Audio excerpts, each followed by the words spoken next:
Hey, it's another episode of Tesla Shorts Time Daily, number 433, April 11th, 2026. I'm Patrick, coming to you from a drizzly Vancouver morning. Let's catch up on what's actually moving at Tesla right now. The big one everyone's buzzing about is that Tesla has finally opened its dedicated semi-factory in Sparks, Nevada. This isn't just another ribbon cutting, it's a purpose-built line aimed at eventually pushing toward 50,000 trucks a year.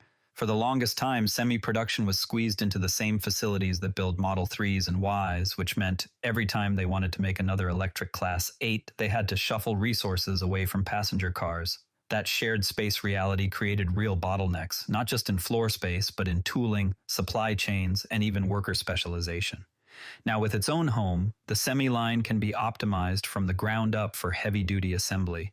Thicker frames, massive battery packs, and the unique thermal demands that come with hauling freight across long distances. From a business angle, this feels like Tesla is putting real money behind the belief that fleet adoption is accelerating, especially among big operators who see the total cost of ownership math starting to flip in favor of electric. Margins on these trucks could look quite different from the consumer side. Higher utilization rates, longer duty cycles, and customers who care more about uptime than flashy features. It also carves out a stronger position for Tesla in the commercial energy ecosystem, where a semi can double as a rolling battery on a job site. The factory tour footage that started circulating this week makes it feel tangible. You can actually see trucks moving down the line instead of concept renders. That kind of visibility matters because it shifts the conversation from if to how fast. I'll be honest, it's the kind of manufacturing maturity that Tesla has been chasing for years, and it couldn't come at a better time with demand signals picking up from logistics fleets across the US. That factory momentum leads pretty naturally into what just happened on the regulatory side in Europe, because scaling trucks and scaling autonomy both run straight into the same approval walls. Dutch regulators have now given the green light to Tesla's supervised full self-driving software, the first time the feature has received any form of type approval anywhere in Europe. The RDW, which is basically the Dutch Vehicle Authority, granted provisional validity for European type approval, and the expectation is that owners in the Netherlands with an active FSD subscription will start seeing the software update roll out in the coming days. This is a bigger deal than it might sound at first. Europe has been notoriously cautious, some would say slow, when it comes to advanced driver assistance systems, especially anything with the word autonomy attached. Years of back and forth data requests and safety audits have left Tesla playing catch-up on that side of the Atlantic. A supervised approval in the Netherlands could act as a beachhead. If it holds up in real-world use, it becomes precedent that other member states can lean on. What I find refreshing is how transparent the Dutch authority has been. They laid out exactly what the system can and cannot do, where the limitations sit, and what drivers are still responsible for. That kind of clear communication sets realistic expectations instead of letting hype fill the vacuum. For Tesla, the timing is helpful. While the semi-factory scales hardware, getting supervised FSD into Europe starts to prove the software side of the business on a new continent. It won't turn every Model Y into a robo-taxi overnight, but it chips away at the regulatory moat that's kept the feature mostly North American so far. I keep thinking this is the pattern we've seen before. One country cracks the door, the data comes in, and the rest of the region starts to follow once the risk feels manageable. Speaking of different continents telling different stories, the early 2026 sales numbers out of the US are painting a pretty clear picture of divergence. Overall, electric vehicle sales in the American market are declining, yet Tesla is the outlier showing actual growth, while most traditional automakers and even some newer EV players saw their numbers drop. It's the kind of split that makes you pause. A lot of brands loaded up on inventory expecting continued strong demand, only to run into higher interest rates, range anxiety in certain parts of the country, and buyers who got sticker shock once incentives and fuel savings were fully calculated. Tesla, for its part, seems to be holding up better, partly because its product mix, software revenue, and direct sales model give it levers that legacy dealers don't have. Vertical integration helps here too. When battery costs or supply chains tighten, Tesla can adjust faster than companies still reliant on outside suppliers. This resilience in a softening market is exactly why the company is leaning harder into more affordable vehicles right now. Word is they're actively working on a lower-priced electric SUV that could sit below the current Model Y in the lineup. The goal is pretty straightforward: Bring in buyers who have been priced out of the existing Tesla range but who still want to make the switch from gas. It's a deliberate pivot toward volume over pure margin in certain segments, especially as competitors flood the mid-price space with their own crossovers. Getting the cost structure right on a more accessible vehicle isn't trivial. Batteries, motors, and interior quality all have to come down without killing the ownership experience that Tesla owners expect. If they pull it off, it could stabilize deliveries and broaden the brand's appeal at a time when the overall EV market feels a bit wobbly.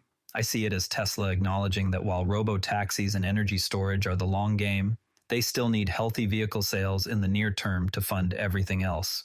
That focus on future products is also showing up in some visible changes to the Cybercab. Recent sightings of prototypes reveal that the latest version now includes a steering wheel, which is a pretty noticeable walk back from the original vision of a vehicle with no steering wheel or pedals at all. Tesla hasn't put out an official statement explaining the shift, but the reasoning feels pretty obvious when you think about it. Most major markets still require some form of manual control as a fallback, especially while supervised or unsupervised autonomy is being proven at scale. Regulators want to know that if the computers get confused, a human can step in. Adding the wheel back likely reflects the reality that truly driverless operation without any manual controls is still years away in many jurisdictions, even if the software is getting close. It raises practical questions about timelines, liability, and how manufacturers balance bold visions with the incremental safety requirements that governments impose. On one hand, it might disappoint the hardcore autonomy believers who wanted the pure robo-taxi look. On the other, it shows Tesla is willing to adapt when real-world data and regulatory feedback suggest a different path. I've always thought these visible changes are healthy. They suggest the company is learning rather than stubbornly sticking to a 2020 render. The Cybercab still looks futuristic, just a bit more grounded in today's legal and safety environment. It'll be interesting to see whether this becomes the production spec or if it's purely a development mule to gather more miles while the software catches up. That regulatory and timeline reality is probably part of what's behind the upbeat note that came out from Morgan Stanley this week. Their analysts took a largely positive view on Tesla's robo-taxi ambitions and the upcoming full self-driving version 15, pointing to expected jumps in capability and the potential for meaningful deployment in the coming years. The report spends time on how these technologies could open entirely new revenue streams that go well beyond one-time vehicle sales. Think utilization-based earnings from autonomous operation. Elon Musk himself confirmed that the next major FSD release will bring roughly a tenfold increase in neural network parameters, which should help the system handle more edge cases and make better decisions in complex environments. From a business perspective, having a major Wall Street firm frame autonomy as a credible growth driver helps counter some of the near-term pressure on vehicle margins. It gives investors a different lens to look through, especially when quarterly car sales fluctuate. Of course, analysts have been optimistic before, so the real test will be whether version 15 delivers the kind of leap that turns supervised driving into something that feels dramatically more capable. Still, it's the kind of external validation that Tesla doesn't mind seeing heading into earnings season. And yet the stock market isn't exactly sharing that enthusiasm right now. Tesla shares have declined for 8 consecutive weeks as we head into the upcoming earnings report. That kind of sustained slide reflects a mix of investor caution, worries about near-term demand, increased competition, and the long wait until autonomy starts throwing off serious cash. It's easy to get caught up in the red candles, but I keep coming back to the same thought. The stock price is one signal, not the only one. What actually matters more is what management says on the call about factory utilization rates, the pace of full self-driving improvement, and how quickly that new semi-line can ramp. Those operational details tend to tell a truer story about where the company is headed than any single week's trading. The disconnect between the share price and the visible progress on trucks and software is something we've seen before. It usually resolves once concrete milestones start stacking up. One of those concrete milestones is exactly what Ashley Vance captured on his recent tour of the new semi-factory in Sparks. The footage he brought back shows real production flow, battery marriage stations, light tunnels for quality inspection, and actual Class 8 trucks moving down active assembly lines rather than sitting on display. That's a meaningful step up from the limited pilot builds we saw in previous years. It gives both potential fleet customers and investors something tangible to look at instead of just PowerPoint slides. You can see the specialized tooling that only makes sense once you've committed to high-volume truck production. For me, this kind of visibility reduces some of the trust us element that has sometimes surrounded Tesla's heavier commercial products. It should help build confidence heading into earnings, especially if management can give realistic numbers around how quickly they think they can scale from here. The factory itself finally feels like it has momentum, and that momentum is probably the best antidote to 8 weeks of falling share prices. On the regulatory side, the Dutch Vehicle Authority followed up their approval by posting a clear, plain language breakdown of exactly how the provisional European FSD approval works and what limitations still apply. That kind of transparency is rare and genuinely useful.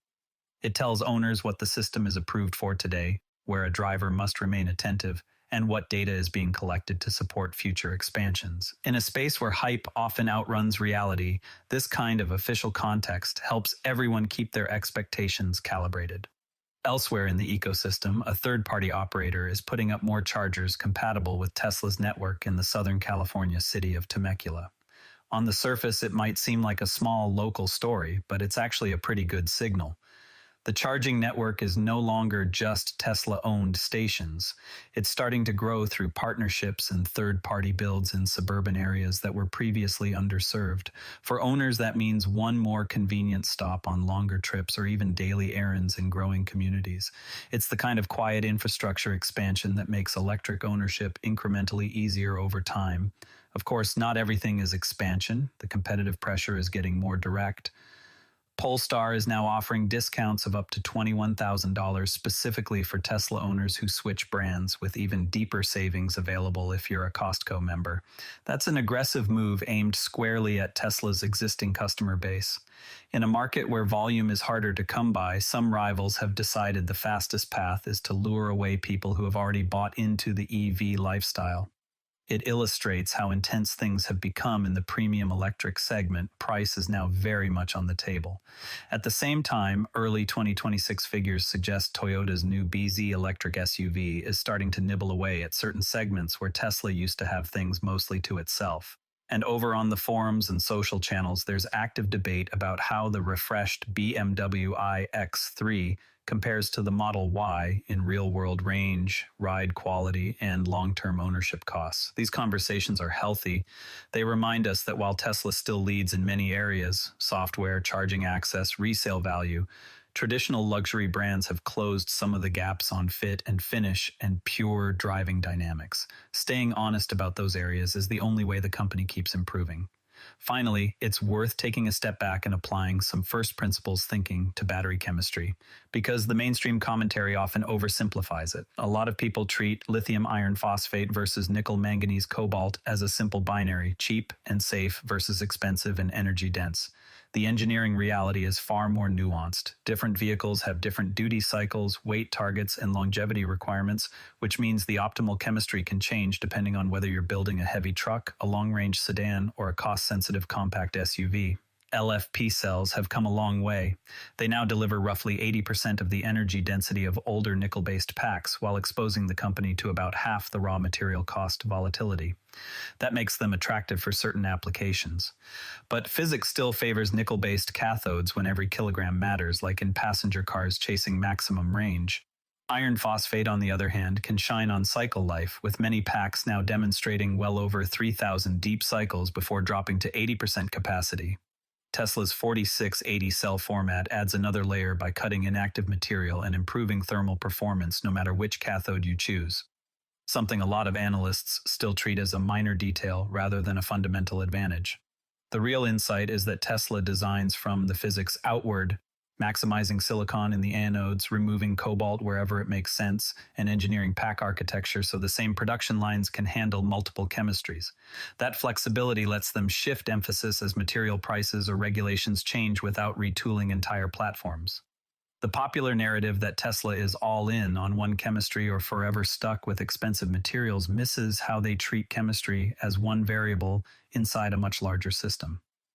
That systems-level thinking is exactly why their approach keeps diverging from competitors who tend to lock into a single chemistry strategy and then hope the market behaves. Before we wrap up, definitely keep an ear on the upcoming earnings call. The comments around factory utilization, the real progress on FSD, and how the semi-ramp is tracking will matter more than any single stock move. That's your Tesla news for today. TSLA closed at $348.95, up $4.02 or 1.2%. If this episode helped you stay caught up, a rating or review on Apple Podcasts or Spotify makes a real difference in helping new listeners find the show. You can also find us on X at Tesla Shorts Time. I'm Patrick, here in Vancouver. Thanks for listening. Talk to you tomorrow. This podcast is curated by Patrick, but generated using AI voice synthesis of my voice using ElevenLabs. The primary reason to do this is I unfortunately don't have the time to be consistent with generating all the content and wanted to focus on creating consistent and regular episodes for all the themes that I enjoy, and I hope others do as well.